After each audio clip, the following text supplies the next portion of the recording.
সবচাইতে বর্তমান এখন মানবতার ফেরিওয়ালা হলো আমাদের শাইখ আহমদুল্লাহ। গলা অব্দি পানির ভিতরে তিনি গিয়ে কি করতেছেন, মানুষকে খাওয়ার বিতরণ করতেছে, মানুষের পাশে গিয়ে দাঁড়াইতেছে, আমাদের হিন্দু ভাইদের পাশে গিয়ে দাঁড়াইতেছে। আল্লাহ তাআলার কাছে লাখো কোটি শুকরিয়া যে আল্লাহ তাআলা আমাদেরকে এমন স্কলার আল্লাহ তাআলা আমাদের জন্য পাঠাইছেন। শুধু শাইখ আহমদুল্লাহ নয়, বাংলাদেশে হাজারো ওলামা একরাম কিন্তু মাঠে নেমেছেন, কাজ করতেছেন। আমাদের কওমি যুবকরা ফেসবুকে ইউটিউবে দেখলাম কি করতেছে, গলা অব্দি পানি হয়ে গেছে। কওমি মাদ্রাসার ছাত্ররা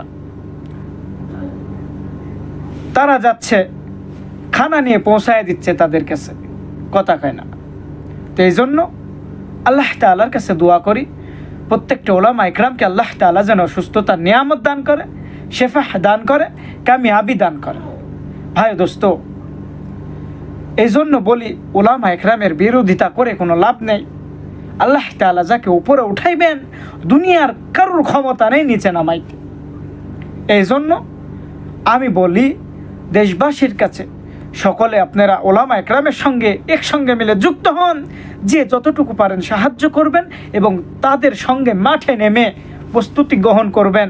আমার একজন ভাইকে যদি আমি তাকে সাহায্য করতে পারি, আলহামদুলিল্লাহ। ভাই দোস্ত, আজকে এমন মুসিবত হয়েছে, মানুষ খানা খাইতে পারতেছে না, বাড়ির থেকে বের হইতে পারতেছে না, টাকা পয়সা ধন দৌলত থাকা সত্ত্বেও আজকে তাদের কাছে খানা পৌঁছাইতে পারছে না।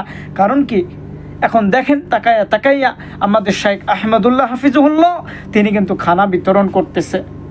অনেক অসংখ্য ওলামা একরাম কিন্তু খানা নেই, টাইম ঠিক মতন নেই, তারা কিন্তু সাহায্যের জন্য চলে যাইতেছে। অনেক ওলামা একরাম আছে, আলহামদুলিল্লাহ। দোয়া করি আল্লাহ তাআলার কাছে যেন এমনভাবেই যতদিন বাঁচবে ওলামা একরাম তারা যেন দ্বীনের খেদমত, মানুষের পাশে দাঁড়াইতে পারে, সেই তৌফিক আল্লাহ তাআলা প্রত্যেকটা ওলামা একরামকে দান করুক।